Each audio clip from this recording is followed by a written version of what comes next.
Hello friends, आज हम सांद्रता पर आधारित विभिन्न प्रकार के न्यूमेरिकल्स क्वेश्चन करेंगे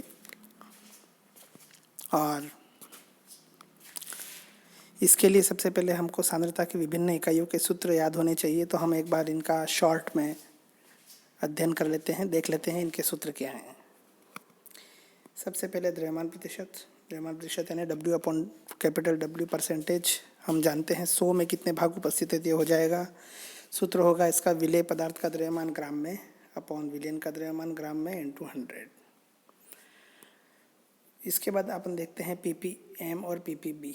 पीपीएम हो जाएगा विलेय पदार्थ का द्रव्यमान ग्राम में अपॉन विलयन का द्रव्यमान ग्राम में इंटू 10⁶, क्योंकि ये पार्ट्स पर मिलियन है, मिलियन का मतलब 10 लाख होता है, तो 10 की घात 6 लगेगा यहाँ 100 की जगह।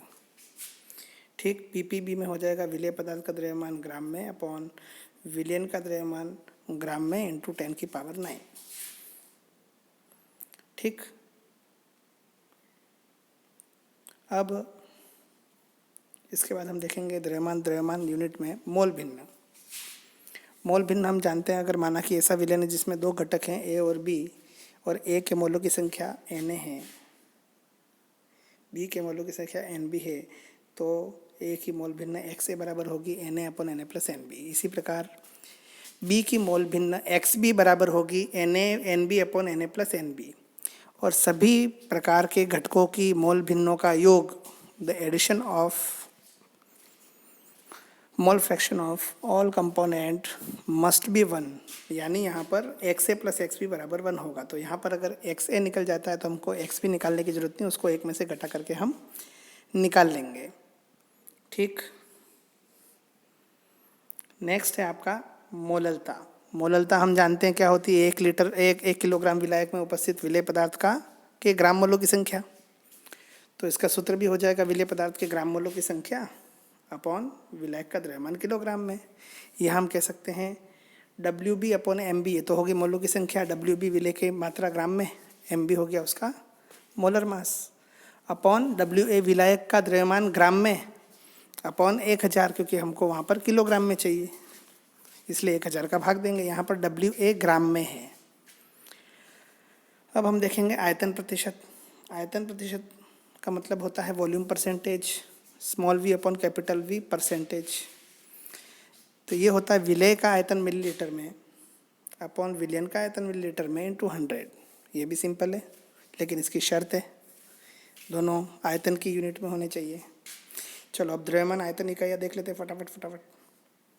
सबसे पहले ग्राम प्रति लीटर विलेय पदार्थ की मात्रा ग्राम में अपन विलयन का आयतन लीटर में। सेकेंड मोस्ट इंपॉर्टेंट थी अपनी मोलरिटी, जिसको कहते हैं मोलरता। तो मोलरता होती है 1 लीटर विलयन में उपस्थित विलेय पदार्थ के मोलों की संख्या। तो ये हो जाएगी विलेय पदार्थ के मोलों की संख्या अपॉन विलयन का आयतन लीटर में। ठीक है, ये सूत्र हो जाएगा W B upon M B upon V M L. Millilitre में अगर आयतन दे रखा है उसमें 1000 का भाग देंगे। ठीक है, इसकी यूनिट होती है मोल पर लीटर।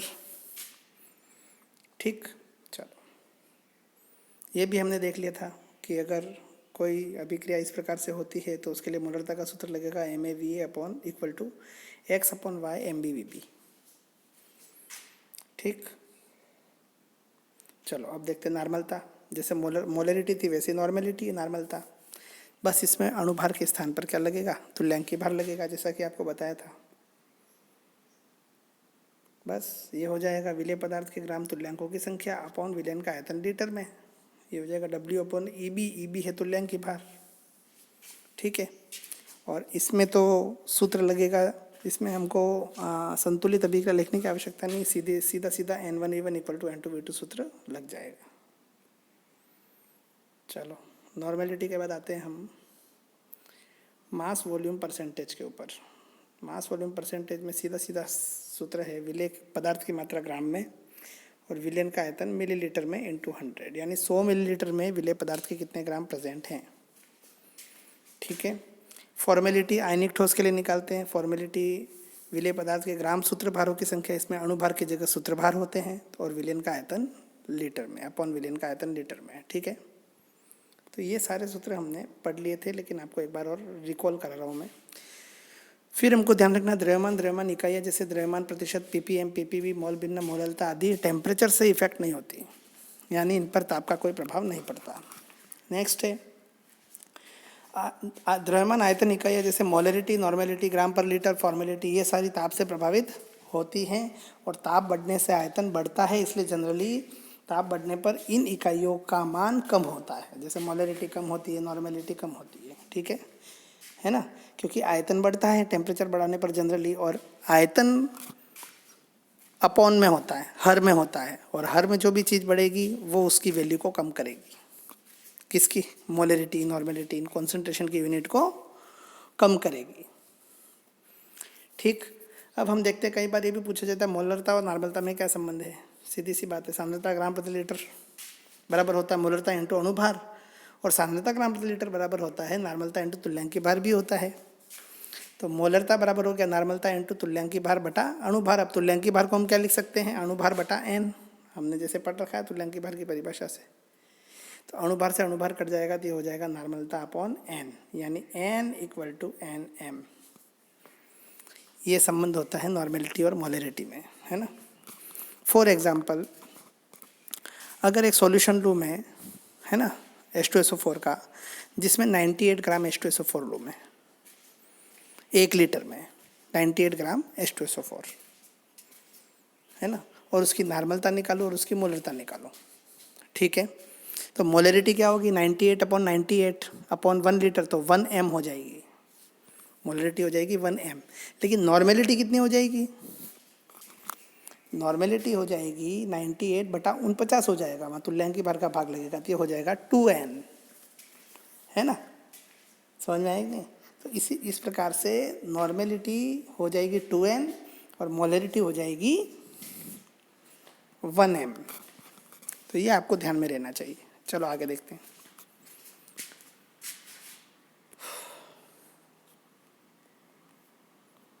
अब हम आंकिक प्रश्न शुरू करते हैं, जिसके लिए मैंने आज का टॉपिक बनाया है। हमारा ओरिजिनल वीडियो अब शुरू हो रहा है। सबसे पहला क्वेश्चन है, 5 ग्राम NaOH को 500 मिलीलीटर जल में घोला गया है, विलयन की मोलरिटी निकालिए। तो मोलरता का सीधा सीधा सूत्र लगाएंगे। विलेय पदार्थ के मोलों की संख्या हो जाएगी WV अपॉन MB अपॉन विलयन का आयतन लीटर में हो जाएगा V मिलीलीटर अपॉन 1000। अब यहाँ पर विलेय कौन है? NaOH। कितना है? 5 ग्राम। NaOH का अणुभार कितना होता है?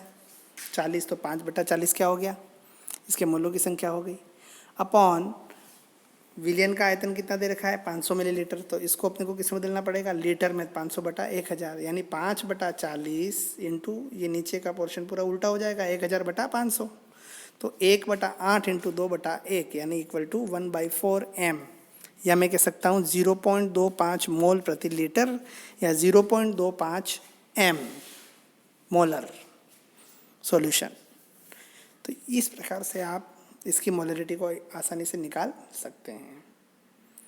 नेक्स्ट आंकिक प्रश्न है आपका, 0.02 m ग्लूकोज विलयन बनाने के लिए 500 मिलीलीटर विलयन में कितने ग्राम ग्लूकोज घोलना पड़ेगा। देखिए, कोई भी आंकिक प्रश्न जब करते हैं तो हमको सीधी सीधी बातें सबसे पहले निकालना क्या है, और फिर उसके लिए हमको कौन सा क्या दे रखा है, और फिर इनमें संबंध निकालेंगे। अब हमको ये पूछा है, हमको मोलरिटी दे रखी है और विलयन का आयतन दे रखा है, और ये पूछा है कितना ग्राम ग्लूकोज मिलाया गया है ना। हम जानते हैं मोलरता का सूत्र क्या होता है? मोलरता का सूत्र ये होता है, ठीक। अब इसमें हमको ग्लूकोज विलेय है, यानी ग्लूकोज का अणुभार हमको पता है कितना होता है, 180 ग्राम प्रति मोल, मोलर मास, है ना। तो MB हमको पता है, V मिलीलीटर हमको 500 पता है ना। मोलरिटी हमको दे रखी है, यानी निकालना क्या है हमको, कितना ग्राम हमने ग्लूकोज घोला, WB निकालना है, ठीक है। जनरली भी किसी की मोलरिटी जब हमको पता होती, या फिर हमको किसी मोलरिटी का सॉल्यूशन बनाना पड़ता है, तो उसका सूत्र होता है MMV अपॉन 1000। ध्यान रखना आप, ये वापस बता रहा हूँ मैं, MMV अपॉन 1000 शॉर्ट ट्रिक बता रहा हूँ मैं। शॉर्ट में बहुत से बच्चे इस सूत्र को याद रखते हैं और सीधा निकालते हैं। M क्या है? मोलरिटी, जितनी मोलरिटी आपको चाहिए, है ना। m/40, m/30, m/20, जो भी मोलरिटी आपकी, जैसे इस क्वेश्चन में दे रखी है 0.02, है ना, यही हुआ ना। तो इसका मतलब क्या हुआ, 0.02 दे रखा है, वो जो भी मोलरिटी है वो आ जाएगा कैपिटल M में, ठीक है। MB, ये MB क्या है, ये है विलेय का मोलर मास, जो भी विलेय ले रहे हो आप H2SO4 ले रहे हो तो 98 आएगा, आप यहाँ पर ग्लूकोज ले रहे हो तो 180 आएगा, आप NaOH ले रहे हो तो 40 आएगा। जो भी ले रहे हो आप, जो भी विलेय पदार्थ ले रहे हो उसका मोलर मास MB आ जाएगा। और यहाँ पर आ जाएगा V मिलीलीटर में अपॉन 1000, इसको लीटर बदलने के लिए 1000 का भाग हमने लगा दिया। तो शॉर्ट में सीधा सूत्र भी लगा सकते हो, या मोलरता के सूत्र से अगर रटो नहीं तो सीधा मोलरता के सूत्र में वैल्यू रख दो। मोलरता कितनी दे रखी है, 0.202, ठीक। WB की हमको पता नहीं है, बाकी MB, WB अपॉन MB, तो MB हमको पता 180 इंटू 1000 अपॉन 500, क्योंकि नीचे कितना था 500/1000, ऊपर जाओगा तो उल्टा हो जाएगा। तो अब ये WB निकल गया 0.02 इंटू 180 इंटू 500/1000, 500 से 1000 कट जाएगा 2 का 180 में भाग देंगे 90 को 0.02 से गुणा करेंगे तो 1.8 ग्राम, क्योंकि हम मोलरिटी के अंदर विलेय पदार्थ की मात्रा ग्राम में लेते हैं, इसलिए यहाँ पर आंसर भी ग्राम में आएगा, ठीक। ये इसका करने का तरीका है, ठीक है। अब नेक्स्ट क्वेश्चन है, हमको द्रव्यमान प्रतिशत में वैल्यू दे रखी है कॉन्सेंट्रेशन की। यदि 10% जलीय H2SO4 का घनत्व 1.84 ग्राम प्रति मिलीलीटर है, देखिए मिलीलीटर को सेंटीमीटर क्यूब में भी दे रखते हैं, इसको मैं ग्राम प्रति मिलीलीटर भी बोल सकता हूँ और ग्राम प्रति सेंटीमीटर क्यूब भी बोल सकता हूँ। तो ये ध्यान रखना, कंफ्यूज बिल्कुल मत होइए, वही मिलीलीटर है वही सेंटीमीटर क्यूब है, ठीक है। तो 1 मिलीलीटर में 1 सेंटीमीटर क्यूब होता है, इसलिए इसको सेंटीमीटर क्यूब में भी व्यक्त करते हैं और मिलीलीटर में भी व्यक्त किया जा सकता है। तो हमको निकालनी है मोलैलिटी, मोललता की सबसे पहले हमको चाहिए क्या, WB upon MB upon WI upon 1000, ये मोललता का सूत्र है। कौन सा, ये विलेय पदार्थ के मोलों की संख्या तो ये हो गई, अपॉन विलायक का भार किलोग्राम में, ठीक है। अब मोलों की संख्या के लिए हमको चाहिए WB यानी विलेय की मात्रा ग्राम में। अब हमको WB दे रखा है क्या, यहाँ पर देखिए, यहाँ पर कुछ अंकों में नहीं दे रखा है, लेकिन हमको एक वैल्यू दे रखी है 10%। 10% का मतलब ये है कि हमको मानना पड़ेगा कि अगर विलयन का भार 100 ग्राम है तो विलेय उसमें 10 ग्राम है। समझ रहे हो मेरी बात, विलेय की मात्रा, विलयन का द्रव्यमान अगर 100 ग्राम है विलयन का, तो उसमें विलेय है 10 ग्राम और विलायक है 90 ग्राम, दोनों को मिला लिया, विलयन कितना हो गया, 100 ग्राम हुआ, है ना। तो इस हिसाब से हमको कल्पना करनी पड़ेगी, यहाँ एज्यूम करना पड़ेगा। अगर मैं एज्यूम करूँगा तो मेरे पास WB आ जाएगा और वो आ जाएगा 10 ग्राम। जब WB आ गया तो WA भी आ जाएगा, 100 - 10 बराबर 90 ग्राम। तो WB आ गया मेरे पास, WA आ गया। अब बचा MB क्या है, विलेय का मोलर मास। विलेय कौन है, H2SO4। H2SO4 का अणुभार कितना होता है, 98, तो हमको पता है 98 ग्राम प्रति मोल। ये सारे हमारे पास आंकड़े आ गए। अब हम इसको अंदर रख करके इसकी वैल्यू निकाल सकते हैं, क्योंकि हमको मोलैलिटी निकालनी है। तो मोलों की संख्या क्या हो जाएगी, विलेय की मात्रा ग्राम में अपन मोलर मास, विलेय की मात्रा कितनी 10 बटा मोलर मास कितना 98 अपॉन विलायक की मात्रा किलोग्राम में। विलायक की मात्रा कितनी दे रखी है, 90 ग्राम में दे रखी है। इसको किलोग्राम में बदलने के लिए इसमें 1000 का भाग देंगे, क्या हो जाएगा 90 बटा 1000। और मैंने आपको बताया था, जब भी कोई राशि A upon B upon C upon D में हो तो इसको सॉल्व कैसे करेंगे, A upon B into D upon C। तो ये हो जाएगा 10 बटा 98 इंटू ये वाला उल्टा हो जाएगा 1000 बटा 90। इसको सॉल्व करेंगे, ये आ जाएगा 1.134 मोल प्रति किलोग्राम, या इसको कैपिटल स्मॉल m भी लिख सकते हैं, मोलल। इसको बोलेंगे 1.134 मोलल सॉल्यूशन, है ना। तो ये छोटी छोटी चीज़ें हैं, आपको ध्यान में आनी चाहिए, बहुत इजी है। क्वेश्चन नंबर 4 ये है, यदि 10% W बटा W जलीय H2SO4 विलयन का घनत्व 1.84 ग्राम प्रति मिलीलीटर है तो H2SO4 की मोललता निकालिए। वही वाला अभी वाला निकाला अपन ने, वैसे सेम ये हमने कर चुके हैं, डबल आ गया देखिए। चलिए अब यहाँ देखिए, आपको मोललता निकालनी है ना, क्या निकालनी, मोललता निकालनी है और आपको घनत्व दे रखा है। आप इससे कंफ्यूज मत होइए, इस घनत्व का इस क्वेश्चन में यूज हुआ क्या? नहीं हुआ। There is no use of density. ये डेंसिटी आपको यहाँ पर प्रश्न में कंफ्यूज करने के लिए दी गई है ताकि आप इसको यूज करो और उलझ जाओ, जबकि आवश्यकता ही नहीं है यहाँ पर डेंसिटी की। डेंसिटी की आवश्यकता कब पड़ती है? अगर मोलैरिटी निकालनी पड़ती है, मोलरता, तब जरूरत पड़ती है। हम आगे देख रहे हैं इसका क्वेश्चन। तो क्वेश्चन नंबर 5, 20% द्रव्यमान प्रतिशत दे रखा है, W/W यानी मास परसेंटेज दे रखा है। जलीय KI विलयन का घनत्व 1.202 ग्राम प्रति मिलीलीटर हो तो KI विलयन की मोलरता, मोललता और मोल भिन्न निकालिए। अब देखो सब निकालना है ना। अब हमको दे क्या रखा है? यहाँ विलयन दे रखा है 20%। अब विलयन में दो भाग होते हैं, एक तो विलेय और दूसरा विलायक। एक तो विलेय और दूसरा विलायक। विलेय कौन है यहाँ पर? Potassium iodide. विलायक कौन है यहाँ पर? जल। ठीक है। अब विलेय की मात्रा कितनी दे रखी है? 20 ग्राम, क्योंकि यहाँ 20% है।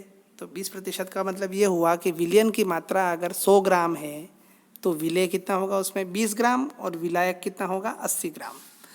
तो ये तो हो गया 20 ग्राम, और विलायक कितना हो गया? W बराबर कितना हो गया? 100 - 20 बराबर 80 ग्राम। ठीक है।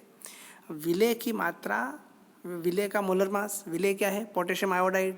पोटेशियम का परमाणु भर कितना होता है? 39। आयोडीन का कितना होता है? 127। दोनों को जोड़ दो कितना हो जाएगा? 166 ग्राम प्रति मोल। और यहाँ पर विलायक कौन है? विलायक है जल। जल का मोलर मास कितना होता है? 18 ग्राम प्रति मोल। ठीक है। ये जानकारी हमको क्वेश्चन में दे रखी है। अब हमको निकालना क्या है? सबसे पहले मोलरता। तो मोलरता का सूत्र लगाएंगे। क्या लगाएंगे? मोलरता का सूत्र लगाएंगे। मोलरता का सूत्र क्या होता है? विलेय की मात्रा, विलेय के ग्राम मोलों की संख्या अपन विलयन का आयतन लीटर में। तो विलेय के ग्राम मोलों की संख्या कितनी हो गई? WB/MB। WB हमको दे रखा है 20। ठीक है। MB हमको दे रखा है 166। ये 166, लेकिन विलयन का आयतन हमको दे नहीं रखा है, घनत्व दे रखा है। तो हम घनत्व का सूत्र होता है D = M/V। तो हम V यहाँ से निकाल लेंगे, V = M/D। हमको आयतन चाहिए। अब M क्या है यहाँ पर? तो विलयन का द्रव्यमान है, क्योंकि हमको क्या चाहिए? विलयन का आयतन चाहिए। तो विलयन का आयतन बराबर विलयन का द्रव्यमान बटा विलयन का घनत्व। तो विलयन का द्रव्यमान कितना है? 100 ग्राम, और विलयन का घनत्व कितना है? 1.202 ग्राम प्रति मिलीलीटर। ग्राम से ग्राम कट गया, मिलीलीटर ऊपर चला गया। तो इसका मतलब जो भी आयतन निकलेगा इससे, वो किस में निकलेगा? मिलीलीटर में निकलेगा, है ना। मिलीलीटर में निकलेगा, ये ध्यान रखिए। और हमको आयतन किस में चाहिए? हमको चाहिए लीटर में। तो हम इस मिलीलीटर में जो आयतन निकला इसमें 1000 का भाग देंगे। ये 1000 का भाग दिया मैंने। ये देखिए यहाँ पर 1000 का भाग दिया कि नहीं दिया? दिया, क्योंकि ये जो मिलीलीटर में निकला था इसको मुझे लीटर में बदलना था। मुझे मोलरता में विलयन का आयतन लीटर में चाहिए। तो अब क्या वैल्यू होगी इसकी? हाँ, अब मैं इसको पूरे को पूरा रख सकता हूँ। मोलरता होगी विलय के मोलों की संख्या अपॉन विलयन का आयतन लीटर में। विलयन का आयतन लीटर में क्या है? ये पूरा पोर्शन 100/1.202 इंटू 1000। ठीक। तो इसको मैं कैसे लिख सकता हूँ? इसको मैं ऐसे लिख सकता हूँ कि 20/166 इंटू देखिए यहाँ पर क्या हो गया? 12.02, 12.02/1, यानी ये हो गया 1.44 कैपिटल M, यानी मोलर। या मैं इसको कह सकता हूँ 1.44 मोल प्रति लीटर। तो मोलरता आपकी निकल गई। ध्यान रखिए, मोलरता के अंदर जब भी विलयन का आयतन नहीं दे रखा है लेकिन घनत्व दे रखा है, तो घनत्व के सूत्र से हम आयतन निकालेंगे। और आयतन निकालने के बाद आप ध्यान रखिए कि कहीं आयतन मिलीलीटर में तो नहीं है। अगर मिलीलीटर में निकल रहा है, यूनिट से यूनिट काट दोगे, अगर मिलीलीटर में आ रहा है तो उसमें 1000 का भाग दे करके उसको लीटर में बदलना ज़रूरी है, तो ही आपका उत्तर सही होगा, वरना नहीं होगा। तो इस बात का आप विशेष ध्यान रखिए। ये हमने निकाली मोलरता। अब हम देखते हैं बाकी की चीज़ें। देखिए अब हम देख रहे हैं मोललता। देखिए आप, मोललता क्या है? वही विलय के मोलों की संख्या जो मोलरता में थी, वो क्या? वो मोलों की संख्या 20/166। विलय था अपना क्या था? KI 20 ग्राम, और KI का मोलर मास कितना था? 166। तो 20/166 उसके मोलों की संख्या होगी अपॉन विलायक का द्रव्यमान किलोग्राम में। विलायक क्या हो गया? जल। और विलायक की मात्रा क्या हो गई, 100 में से 20 निकाल दिया तो 80 ग्राम, और 80 में 1000 का भाग दिया तो ग्राम किस में बदल गया, किलोग्राम में। तो 20/166 इंटू 1000/80, इसको सॉल्व करूँगा तो मैं आ जाएगा 1.5 स्मॉल एम मोलल, या फिर इसको मैं बोलूँगा 1.5 मोल पर किलोग्राम। ये ध्यान रखिए आप, ठीक है। तो ये भी हो जाएगा। नेक्स्ट चलते हैं अपन मोल भिन्न। मोल भिन्न में हमको सिंपल सी बात है, सबसे पहले के आई की मोल भिन्न निकालते तो क्या हो जाएगी, के आई के मोलों की संख्या अपॉन विलयन में कुल मोलों की संख्या। के आई के मोलों की संख्या हमने ऊपर निकाल रखी है, वैसे भी क्या है ये वाली 20/166, ये के आई के मोलों की संख्या 20/166 अपॉन 20/166 प्लस ये विलय के मोलों की संख्या, और विलायक कौन है, जल, तो जल के मोलों की संख्या कितनी है 80/18।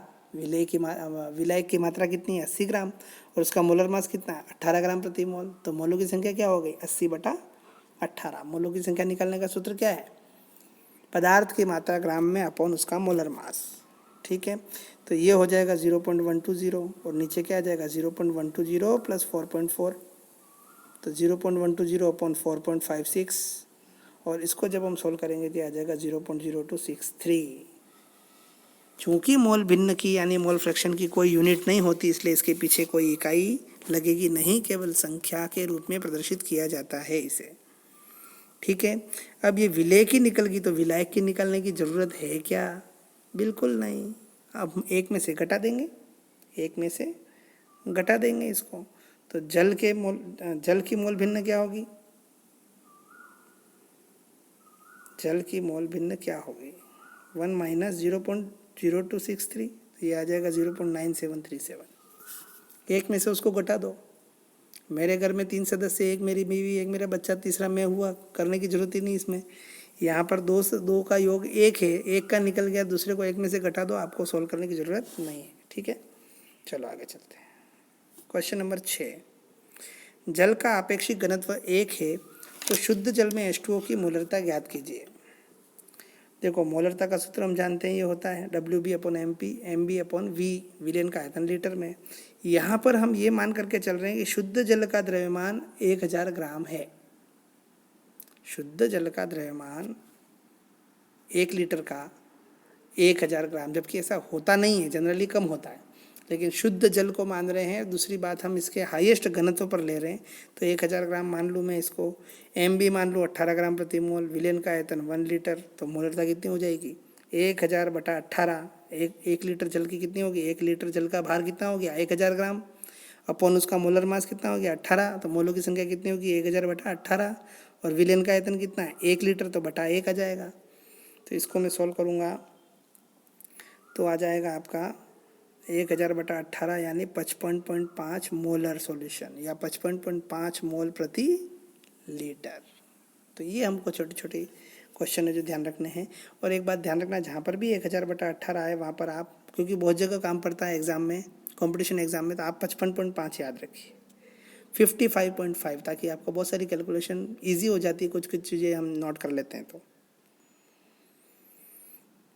ठीक। तो ये भी हो गया। क्वेश्चन नंबर 7 बहुत अच्छा क्वेश्चन है। यदि 22 ग्राम बेंजीन में, ये विलेय दे रखा है, विलायक दे रखा है, विलेय दे रखा है, 22 ग्राम बेंजीन में 122 ग्राम CCl4 घुली हुई है, तो बेंजीन और CCl4 के द्रव्यमान प्रतिशत की गणना कीजिए। सिंपल,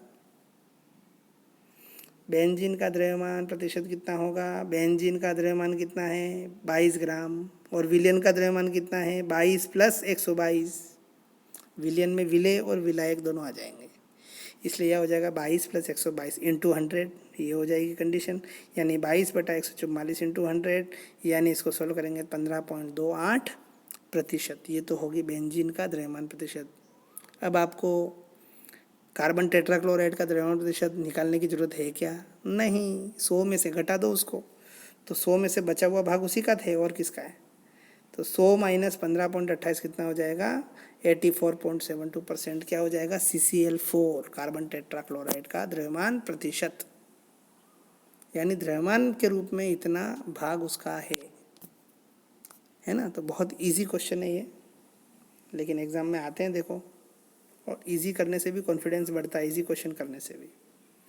ठीक। ये एक क्वेश्चन नंबर 8 ऐसा है जो आपने 11th में पढ़ा, इसलिए मैंने 12th में कॉन्सेंट्रेशन यूनिट में आपको बताया नहीं। और 11th में आपने हाइड्रोजन वाले पार्ट में हाइड्रोजन परऑक्साइड की सांद्रता विस्तार से पढ़ी है। हाइड्रोजन परऑक्साइड यानी H2O2 की कॉन्सेंट्रेशन को हम वॉल्यूम में डिनोट करते हैं, जैसे 10 वॉल्यूम, 20 वॉल्यूम। ये थोड़ा अलग टाइप का है ना, केमिस्ट्री की यही खासियत है कि समथिंग डिफरेंट। बाकी सबको आप चलो किसी को W/V में ले रहे हो, किसी को V/V में ले रहे हो, किसी को ग्राम पर लीटर में ले रहे हो, किसी को मोलरिटी, किसी को नॉर्मेलिटी, लेकिन H2O2 है ना, पर हाइड्रोक्सोल और हाइड्रोजन परऑक्साइड H2O2, इसकी कॉन्सेंट्रेशन को स्पेशली है ना, स्पेशली इसको वॉल्यूम में ही लेते हैं। जैसे 10 वॉल्यूम H2O2, आप मार्केट में भी लेने जाओगे बोतल तो उसके ऊपर वॉल्यूम में परसेंटेज लिखी रहती है, थोड़ा अजीबो गरीब है। तो ये देखिए आप, इससे पहले कि इस क्वेश्चन को करें हम यहाँ इसको पढ़ लेते हैं थोड़ा सा। H2O2 वियोजन के मानक ताप दाब पर प्राप्त ऑक्सीजन का आयतन इसकी आयतन सांद्रता कहलाती है। H2O2 टूट करके जल और ऑक्सीजन देता है, तो कितनी ऑक्सीजन देता है, कितने वॉल्यूम की, उस बेस पर इसकी कॉन्सेंट्रेशन को आयतन सांद्रता यानी वॉल्यूम कॉन्सेंट्रेशन में मापा जाता है। जैसे फॉर एग्जांपल अगर मैं बोलूँ कि किसी हाइड्रोजन परऑक्साइड के विलयन का आयतन सांद्रता है 20 आयतन, 20 वॉल्यूम, तो 20 वॉल्यूम का मतलब क्या हुआ? 20 वॉल्यूम का मतलब ये है कि 1 लीटर H2O2 विलयन का अगर वियोजन से NTP पर 20 लीटर ऑक्सीजन मिलेगी, इसलिए इसको हमने बोला 20 वॉल्यूम H2O2। अगर इसके 1 लीटर को का वियोजन हो NTP पर, नॉर्मल टेम्परेचर और प्रेशर पर, है ना, या STP पर, स्टैंडर्ड टेम्परेचर और प्रेशर पर, मानक ताप और दाब पर, तो हमको 20 लीटर 1 लीटर से कितनी मिलेगी? 20 लीटर। 1 वॉल्यूम से कितनी मिलेगी? 20 वॉल्यूम, इसलिए इसको बोला 20 वॉल्यूम H2O2। और इसकी मोलरिटी जब भी निकालनी हो तो क्या हो जाएगा? आयतन सांद्रता जो भी दे रखी है उसमें 11.2 का भाग देना, और नॉर्मलता निकालनी हो तो उसमें 5.6 का भाग देना। अब ये तो हो गई, आपने 11 में पढ़ रखा है सब, इसलिए मैं इसको ज़्यादा डिटेल में बता नहीं रहा हूँ, केवल रिकॉल करवाना मेरा काम है ना, एज अ कैटलिस्ट। एग्ज़ाम में आपको बैठना है, गुरु कैटलिस्ट की तरह होता है, उत्प्रेरक की तरह होता है। गुरु का काम एग्ज़ाम में बैठना नहीं है, और न एग्ज़ाम में बच्चों की सहायता करना है। ध्यान रखिए आप, परिभाषा कुछ और होनी चाहिए। अक्सर बच्चों को लगता है कि परीक्षा में जो उनकी तरफ थोड़े से नरम रहते हैं, जो उनकी हेल्प करते हैं, वो अच्छे लोग हैं। वो अच्छे लोग नहीं है, वो आपके शत्रु हैं। जो आपको एग्ज़ाम में बता रहे हैं वो शत्रु हैं, है ना, वो कोई अच्छा काम थोड़ी कर रहे हैं, वो तो बेईमानी कर रहे हैं। तो आप थोड़ा सा ध्यान रखिए कि सेल्फ कॉन्फिडेंट बनिए, हर क्वेश्चन को खुद कीजिए। आपका कॉन्फिडेंस इतना अच्छा होना चाहिए कि कोई आपको बताए तो आपका एक नहीं, आपका गलत है मेरा सही है, इतना कॉन्फिडेंट। और 90% जो भी एग्ज़ाम में इधर उधर बताते हैं वो गलत बताते हैं, चाहे बच्चे बताएं, चाहे कोई टीचर बताए, चाहे कोई इन्विजिलेटर इधर उधर करे। कंपटीशन एग्ज़ाम में भी आप ध्यान रखिए, कोई भी आपको बताए आप बिल्कुल ध्यान मत दीजिए। कई बार बच्चों को गलत रास्ते पर डालने के लिए भी ऐसा किया जाता है। इसलिए आप अपनी ईमानदारी पर कायम रहिए।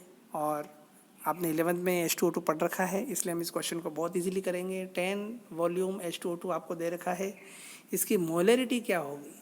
तो मोलरिटी हमने निकाल रखा है, जो आयतन में सांद्रता दे रखी है उसमें 11.2 का भाग दे दो, तो 10/11.2, तो ये हो जाएगा 0.89 मोलर सॉल्यूशन। सीधा निकल गया, नॉलेज था तो सीधा निकला, और नॉलेज ही नहीं होता तो हम कौन सा सूत्र लगाते हैं यहाँ पर। इसीलिए जो भी हम, चाहे कितनी भी छोटी क्लास हो, जो भी आपको पढ़ने मिले उसको आप अंतर मन में उतारिए। आप उसको यूँ फोर को केवल नंबर लाने के लिए मत पढ़िए। 11 में पढ़ा था, काम कहाँ आ रहा है? 12th में आ रहा है। और फिलहाल आपके कोर्स में नहीं है, इसलिए आप नहीं भी पढ़ते हो तो कोई दिक्कत नहीं, ये नॉलेज के लिए है। H2O2 संबंधित कॉन्सेंट्रेशन यूनिट आपके कोर्स में 12th में बोर्ड में नहीं है, ये ध्यान रखिएगा। अब हम नेक्स्ट क्वेश्चन लेते हैं।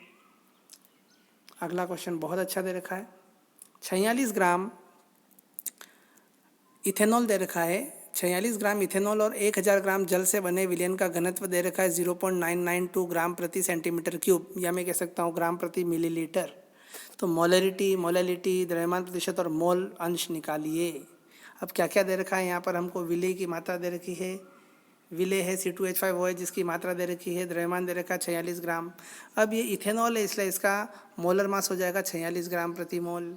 ठीक है। अच्छा, विलयन का घनत्व दे रखा है डी एस लिखना चाहिए यहाँ पर, डी सॉल्यूशन है ना इसलिए।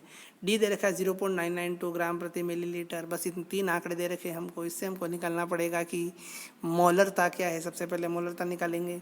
तो मोलरता का सूत्र होता है विलेय पदार्थ के मोलों की संख्या अपॉन विलयन का आयतन लीटर में। WB और MB ये 2 दे रखे हैं हमको, लेकिन V दे रखा है क्या, VL नहीं दे रखा है, लेकिन हमारे पास D है।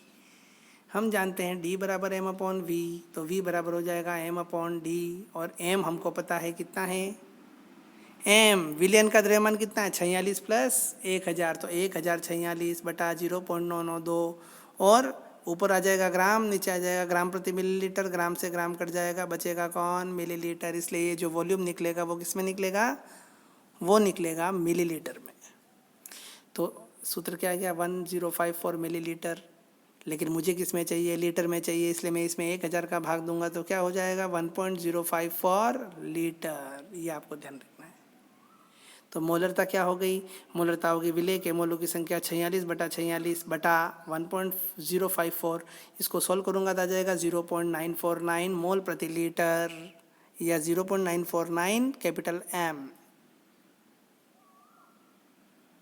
अब आगे चलते हैं हम मोललता। मोललता के अंदर देखो 46 बटा 46 तो यही रहेगा, और विलायक की मात्रा किलोग्राम में। विलायक कितना दे रखा है हमको, विलायक दे रखा है हमको, देखो 1000 ग्राम जल यहाँ लिख रखा है ना 1000 ग्राम, तो विलायक कितना हुआ 1000 ग्राम। तो 1000 ग्राम यानी 1 किलोग्राम, तो मैं लिख सकता हूँ बटा 1, तो 46 बटा 46 बटा 1 यानी 1 बटा 1, तो क्या हो गया, मोलिलिटी कितनी होगी 1 मोल प्रति किलोग्राम, या 1 स्मॉल m, 1 मोलल सॉल्यूशन है ये। ठीक है, चलो तीसरा देखते हैं हम, द्रव्यमान प्रतिशत। द्रव्यमान प्रतिशत अगर आपको कभी यूँ पूछा जाए एग्जाम में, टाइम कम हो अपने पास कि हाँ द्रव्यमान प्रतिशत निकालिए जनरली, तो आप ये मान करके चलिए द्रव्यमान परसेंटेज या मास परसेंटेज किसका निकालना है, सोल्यूट का निकालना है, विलेय का निकालना है ना। ये अंडरस्टूड है।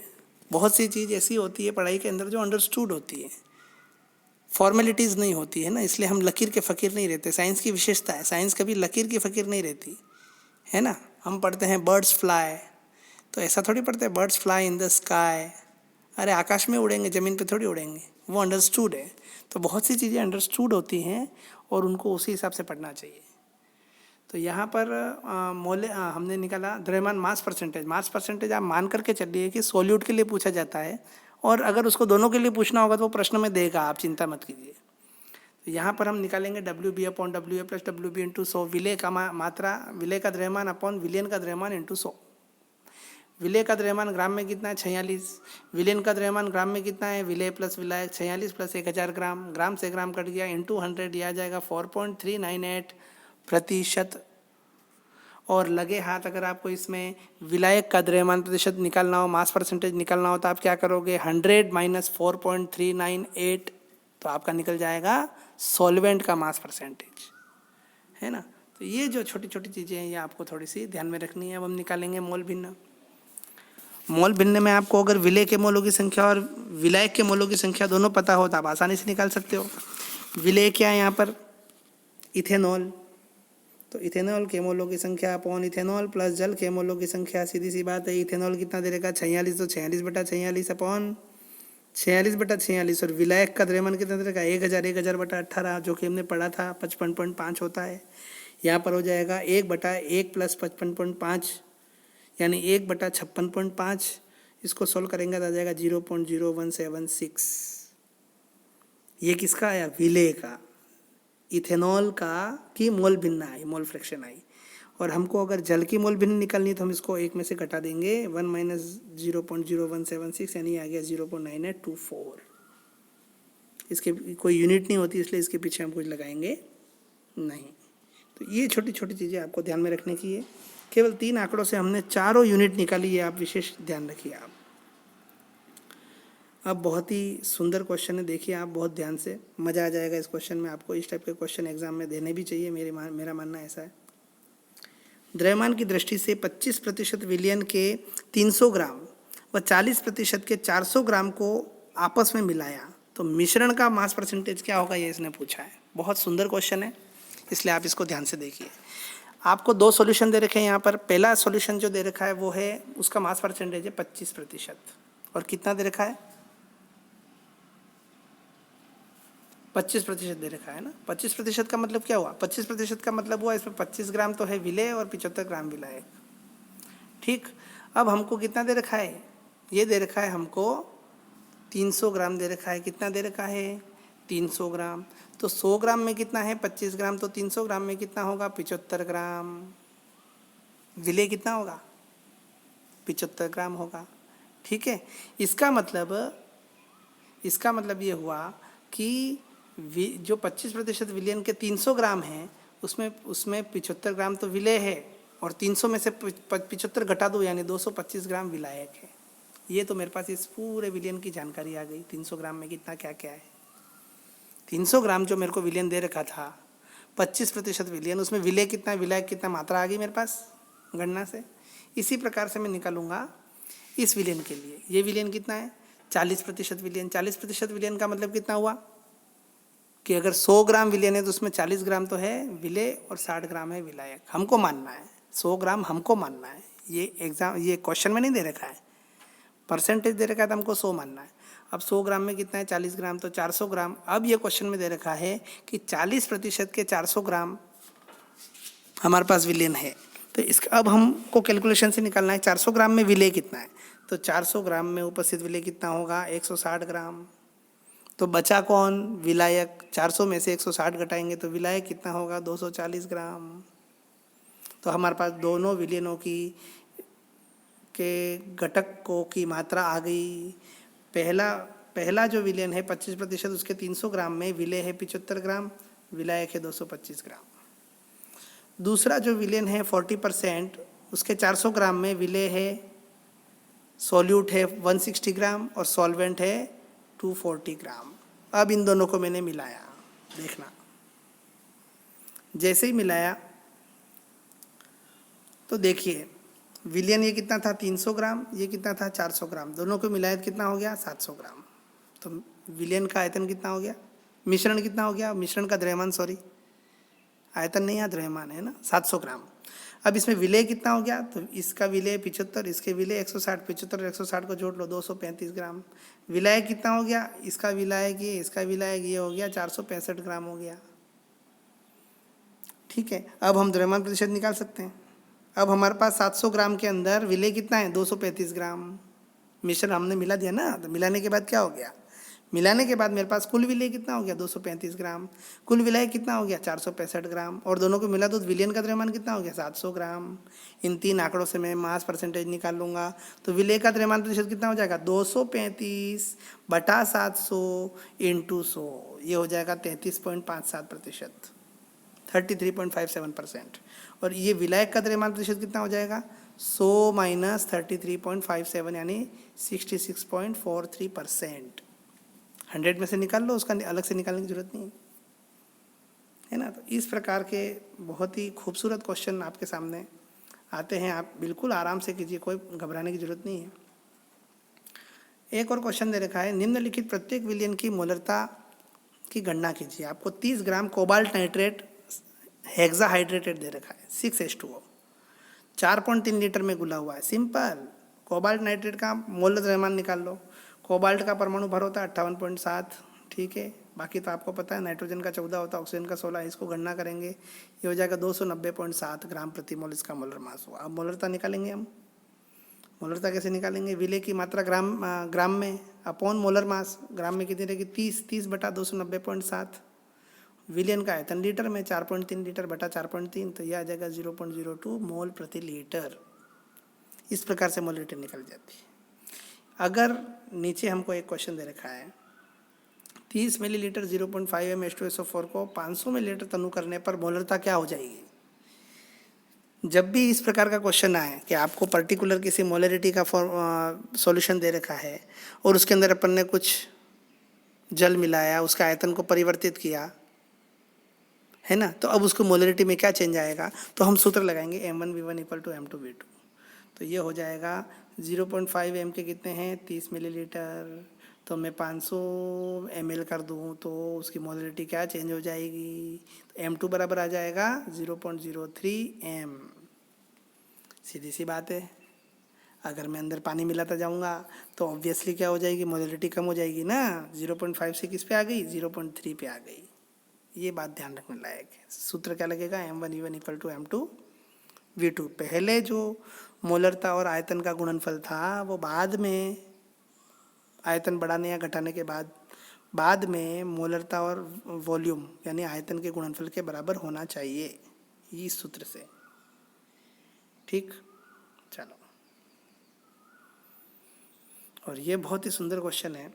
H2SO4 का 1 लीटर n/10 विलियन बनाने के लिए कितने ग्राम H2SO4 की आवश्यकता होगी। तो मैंने आपको पहले ही बताया था, जैसे मोलरता का सूत्र होता है ना mmv/1000, वैसे नॉर्मेलिटी के लिए अगर आपको कभी जरूरत पड़े सूत्र ये लगता है nev/1000।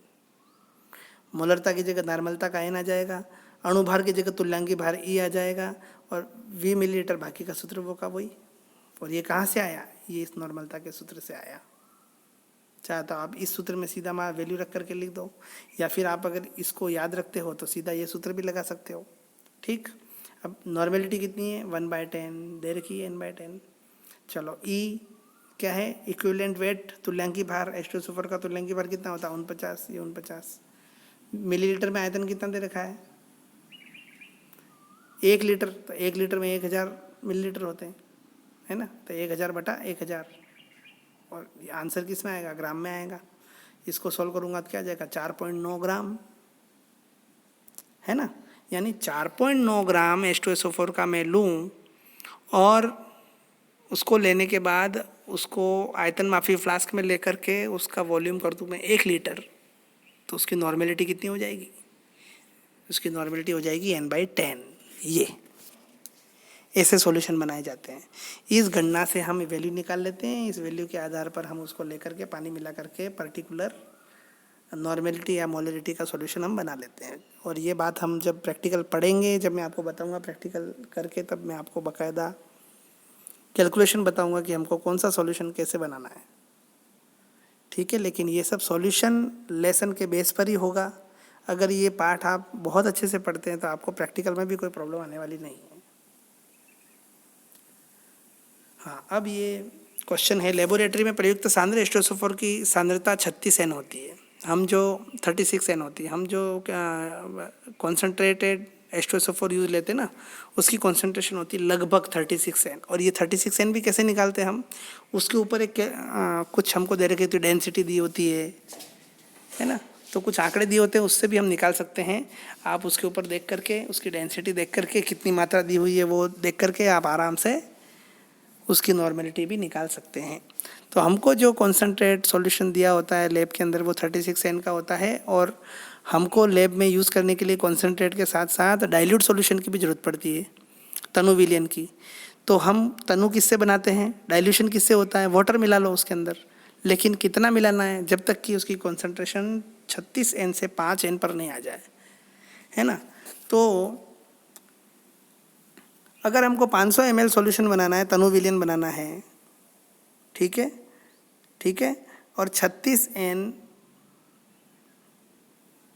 का सॉल्यूशन, 36 N का हमारे पास सॉल्यूशन है, इसमें हम कितना पानी मिलाएं कि हमको 500 ml का 5 N का सॉल्यूशन मिल जाए, ऐसे क्वेश्चन आपके। और अच्छा, ये जो क्वेश्चन है इसकी ज़रूरत आपके लैब में बहुत पड़ती है, इसलिए आप इसको विशेष ध्यान से, मैं इस पर ध्यान दे रहा हूँ। तो आप सूत्र हमेशा नॉर्मेलिटी लगाएंगे n1v1 इक्वल टू n2v2, और इसको पढ़ेंगे कैसे वो ध्यान रखना।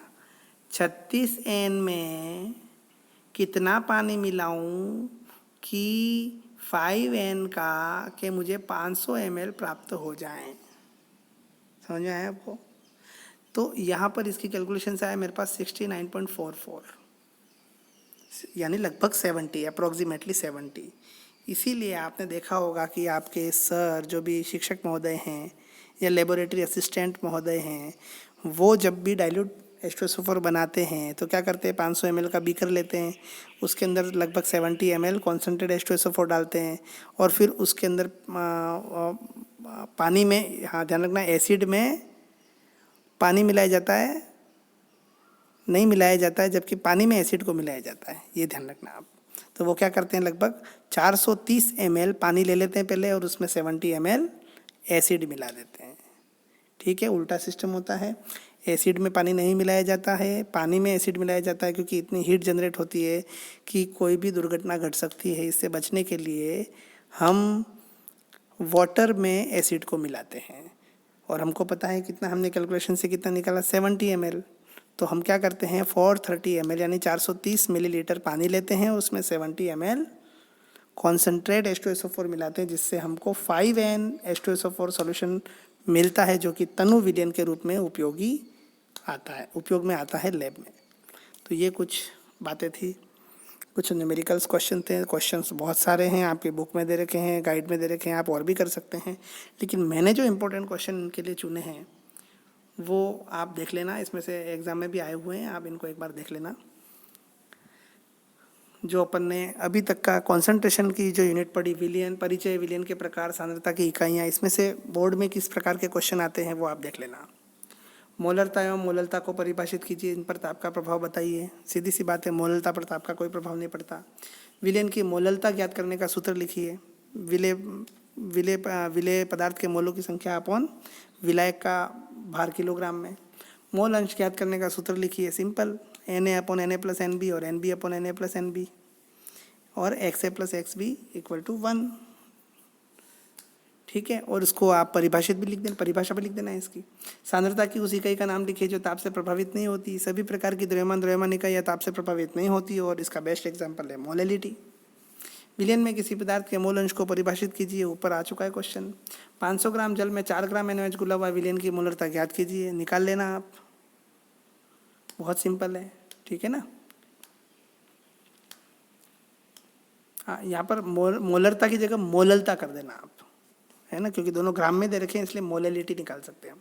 शुद्ध जल की मोलरता कितनी होती है, अभी हमने निकाली, कितनी होती है, 55.5 m। 30 ग्राम एथेनोइक अम्ल 100 ग्राम जल में विलय है, तो इस विलयन की मोलैलिटी निकालिए। अब एथेनोइक अम्ल मोलैलिटी सिंपल है, तो क्या हो जाएगा, सबसे पहले मोलों की संख्या निकालिए। 30 बटा एथेनोइक एसिड का मोलर मास कितना होता है, लगभग 60 होता होगा शायद, है ना। 12 और 3 15 और 12 27 और 32 59 और 1 60, तो 30 बटा 60 अपॉन 100 बटा 1000, क्योंकि विलायक की मात्रा किलोग्राम में, 100 बटा 1000। ठीक है, तो 30 बटा 60 यानी 1 बटा 2 और 1000 बटा 100 यानी 10, यानी 10 बटा 2 यानी 5 m आ जाएगा, 5 स्मॉल m, यानी 5 मोल प्रति किलोग्राम इसका उत्तर होगा। 55 डिग्री सेल्सियस पर किसी विलयन की मोलरता 40 डिग्री सेल्सियस पर विलयन की मोलरता के बराबर, कम या अधिक होगी। बहुत अच्छा क्वेश्चन है। मोलरता ताप से प्रभावित होती है कि नहीं होती है, बिल्कुल होती है। मोलैलिटी नहीं होती है, मोलैलिटी तो होती है। और टेम्परेचर बढ़ेगा तो आयतन बढ़ेगा, आयतन बढ़ेगा तो मोलैलिटी कम होगी, यानी 55 डिग्री सेल्सियस पर मोलैलिटी 40 डिग्री सेल्सियस पर मोलैलिटी से कम होगी, सिंपल, कम होगी, ये ध्यान रखना। 5 ग्राम NaOH को 500 मिलीलीटर जल में, अरे सिंपल, ऊपर वाले जैसे ही क्वेश्चन है ये। 10% H2SO4 की मोललता निकाली, ये भी आप निकाल लेना, क्या हो जाएगा, 10/98 अपॉन 90/1000 कर लेना आप क्वेश्चन। 11 ग्राम ऑक्जेलिक अम्ल से 500 मिलीलीटर विलयन बनाया गया। इस विलयन का घनत्व 1.1 ग्राम प्रति मिलीलीटर है, तो ऑक्जेलिक अम्ल की विलयन में मास परसेंटेज निकालिए, है ना, मास परसेंटेज निकालना है, सिंपल। तो आप क्या करोगे, आप एक काम करना, आपको आयतन दे रखा है, आयतन से आप विलयन का द्रव्यमान निकाल लेना। D = m/v से क्या निकालोगे, विलयन का द्रव्यमान निकाल लेना। फिर आप सूत्र लगा देना 11 बटा विलयन का द्रव्यमान इंटू 100, तो ये निकल जाएगी विलय की मास परसेंटेज। एथेनॉल के 25% वॉल्यूम बाय वॉल्यूम जलीय विलयन का अर्थ स्पष्ट कीजिए। सिंपल लॉजिक है कि 100 मिलीलीटर विलयन में 25 मिलीलीटर इथेनॉल उपस्थित है। इथेनॉल और जल के 100 मिलीलीटर सॉल्यूशन में 25 मिलीलीटर इथेनॉल प्रेजेंट है, ये इसका मतलब है। 5% NaCl के 200 मिलीलीटर जलीय विलयन को बनाने तो कितने ग्राम NaCl की आवश्यकता होगी, सिंपल, आप लॉजिक लगा देना। इसमें आपको क्या दे रखा है, 5%, तो इसमें द्रव्यमान प्रतिशत दे रखा है ना। तो आप क्या करोगे, NaCl के 200 मिलीलीटर जलीय विलयन बनाने तो कितने ग्राम NaCl की, आज W/V द्रव्यमान आयतन प्रतिशत दे रखा है, तो द्रव्यमान आयतन प्रतिशत का सूत्र लगा लेना, तो इसका आंसर निकल जाएगा, है ना। उसके बाद भी अगर कोई आपको प्रॉब्लम आती है तो आप मुझे पूछ सकते हैं। कैसे निकलेगा? द्रव्यमान प्रतिशत की जगह रख दोगे आप 5, ठीक है। द्रव्यमान प्रतिशत क्या होता है? विलेय की मात्रा ग्राम में, तो विलेय की मात्रा ग्राम में आ जाएगी, ठीक है। चलो तो उसकी जगह तो वही हमको निकालनी है, डब्ल्यू भी आ जाएगा, अपॉन आ जाएगा विलियन का आयतन मिलीलीटर में। तो विलियन का आयतन मिलीलीटर में कितना है? 200 मिलीलीटर, वहाँ लिख देना 200 इंटू 100, इसको सॉल्व कर लेना। नेक्स्ट क्वेश्चन है 1 कैपिटल एम व 1 स्मॉल एम विलियन में किसकी सांद्रता आती है? देखिए, कैपिटल एम होता है मोलरता के लिए, स्मॉल एम होता है मोललता के लिए, है ना। अगर हम दोनों सॉल्यूशन की तुलना करें 1 एम और 1 एम की, दोनों में मोलों की संख्या अगर बराबर है तो एक में विलियन का आयतन लीटर में है और एक में विलायक का भार किलोग्राम में है। सीधी सी बात है, 1 लीटर विलियन का मतलब होता है 1 लीटर विलियन का द्रव्यमान 1 किलोग्राम से हमेशा कम होता है ना, हमेशा कम होता है जनरली। और द्रव्यमान कम होगा इसका मतलब क्या होगा? द्रव्यमान कम होगा इसका मतलब क्या होगा? इसका मतलब ये होगा कि उसकी वैल्यू बढ़ जाएगी, सीधी सी बात है ना। तो वहाँ पर क्या आएगा? यहाँ पर तो 1 लीटर आएगा और वहाँ पर क्या आ जाएगा? 1 लीटर की जगह मैं उसका द्रव्यमान लिख दूँ तो द्रव्यमान आ जाएगा 1000 से कम और उधर हो जाएगा 1000। तो मोलैरिटी का मान ज़्यादा होगा और मोलैलिटी का मान कम होगा, है ना। और रीज़न एक ही है कि 1 लीटर जल का द्रव्यमान या 1 लीटर द्रव का द्रव्यमान हमेशा 1000 ग्राम से कम होता है। इसका बेसिक रीज़न यही है, यानी 1 किलोग्राम से कम होता है, ठीक है। इसलिए मोलैरिटी का मान ज़्यादा होगा और मोलैलिटी का मान कम होगा। बाकी सब क्वेश्चन आप आराम से कर सकते हैं। इसी प्रकार के क्वेश्चन ये आपके होमवर्क के लिए क्वेश्चन है, इनको आप अटेंड कीजिए, लिखिए। कोई प्रॉब्लम आती है तो आप कमेंट बॉक्स में लिख सकते हैं।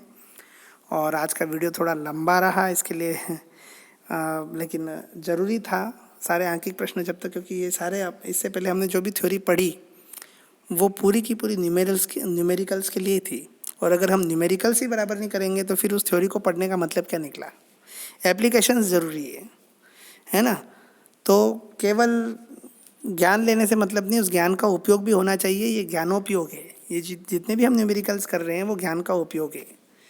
केवल तीर चलाना सीख लिया, लेकिन किस समय तीर चला करके किसी की जान बचाना, या जो भी अर्जुन ने किया वो उसका ज्ञान का उसने उपयोग किया।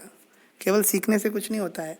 इसलिए आप के प्रैक्टिकल्स के लिए ये लेसन बहुत इम्पोर्टेंट है। और आगे के जीवन में भी जब तक आपकी केमिस्ट्री रहेगी ये चीज़ें हमेशा आएंगी। इसलिए आप इनका ज़्यादा से ज़्यादा प्रैक्टिस कीजिए और ज़्यादा से ज़्यादा इसको जानिए, समझिए। आपको बहुत मज़ा आएगा, आनंद आएगा। बिल्कुल भी ये लेसन आपको बड़ा नहीं लगेगा। धन्यवाद।